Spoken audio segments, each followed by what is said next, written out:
자, 이번 사안은 지난주에 좀 급하게 답변을 이제 의뢰한 사안이에요. 제가 여기에 대해서 전화상으로는 간략하게 말씀을 드렸거든요. 그런데 이런 쟁점이 계속 이제 문의가 되다 보니까 이번에 한번 정리해 보고자 이렇게 동영상을 찍게 되었습니다. 자, 쟁점이 관리규약으로 임차인, 이런 점유자라고 하죠. 임차인 같은 점유자의 의결권을 부인할 수 있을까? 이런 질문을 주셨습니다. 제가 질문을 한번 읽어보겠습니다. 안녕하세요, 변호사님. 저는 서울 어떤 구에 있는 상가 건물 선거관리위원입니다. 조만간 저희 건물에서 관리단 대표, 즉 관리인을 선출하려고 하는데요. 저희 건물 관리 규약에는 점유자는 관리인 선임에 있어서 직접 의결권이 없고 구분 소유자만 의결권이 있도록 되어 있습니다. 규약이 어떻게 되어 있냐면요. 즉, 점유자에 의한 투표는 구분 소유자의 대리권 증명 확인서가 발부된 점유자에 한해서 점유자가 직접 투표할 수 있다. 이렇게 되어 있습니다. 여기 보시면 점유자의 투표는 직접 투표할 수 있는 것이 아니라 이렇게 구분 소유자의 대리권 증명 확인서가 있는 경우, 이 구분 소유자가 의결하는 것에 대한 대리권, 이 증명 확인서가 있는 경우에만 투표권을 인정했다. 이런 내용입니다. 자, 이렇게 되어 있어서 이처럼 관리규약으로 점유자의 의결권을 제한하는 것, 이거 제한하는 거잖아요. 직접 할 수 있는 게 아니라 항상 구분 소유자의 대리권 증명이 있을 경우에만 투표할 수 있다.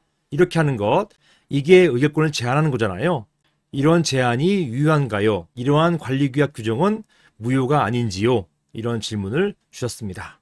자, 사실은 이 쟁점은 무려 10년 전에 법이 새롭게 만들어지면서 집합건물법이 개정되면서 사실은 정리가 됐고 정리가 되었어야 돼요. 그럼에도 불구하고 이런 쟁점이 자꾸 문제가 되는 것은 이것은 이런 집합건물법에 대한 무관심 때문이 아닌가 싶어요. 그래서 이런 것들에 대해서 좀 오래전에 정리됐어야 되는 부분인데 그럼에도 불구하고 최근까지도 자꾸 이런 쟁점이 문제된다는 것은 정말 아쉽습니다. 그래서 이참에 아예 한번 정리해 가시는 것, 이게 필요하다고 생각이 됩니다. 자, 한번 관련된 법을 보실게요. 관련법이 집합건물법이죠. 집합건물의 소유 및 관리하는 법률인데 여기에서 24조 관리인 선임에 있어서 제3항부터 보실게요. 관리인은 집회 결의로 선임되거나 해임된다. 이렇게 규정되어 있고 단서 생략합니다. 사항으로 바로 넘어가실게요. 구분 소유자의 승낙을 받아 전유 부분을 점유하는 자. 자, 이 점유자. 사안에서 문제된 게 점유자이잖아요. 일반적으로 임차인이죠. 임차인이나 임차인의 가족 또는 임차인의 직원, 이런 사람들을 점유자라고 하는 것이고, 이런 점유자는 사망 본문, 제가 읽은 부분입니다. 집회 결의로 선임되거나 해임된다. 관리인이 이러한 사망 본문에 따른 집회에 참석해서, 즉 점유자는 집회에 참석해서 그 구분 소유자의 의결권을 행사할 수 있다. 이렇게 규정해 놓고 있고요. 이게 언제 규정되었느냐 하면, 즉 점유자의 의결권이 규정된 게 이런 규정이 2012년 12월 법 개정으로 들어왔어요.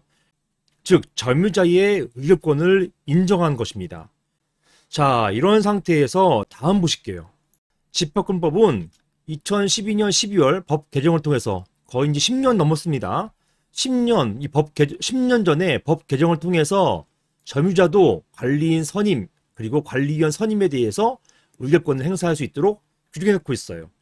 이제 제가 본 24조 사항은 관리인 선임에 대한 규정이잖아요. 그 뒤에는 이제 관리위원 선임에 있어서도 점유자에게 의결권을 명문으로 인정해 놓고 있습니다. 이게 2012년 12월 법 개정, 집합건물법 개정으로 들어온 거예요.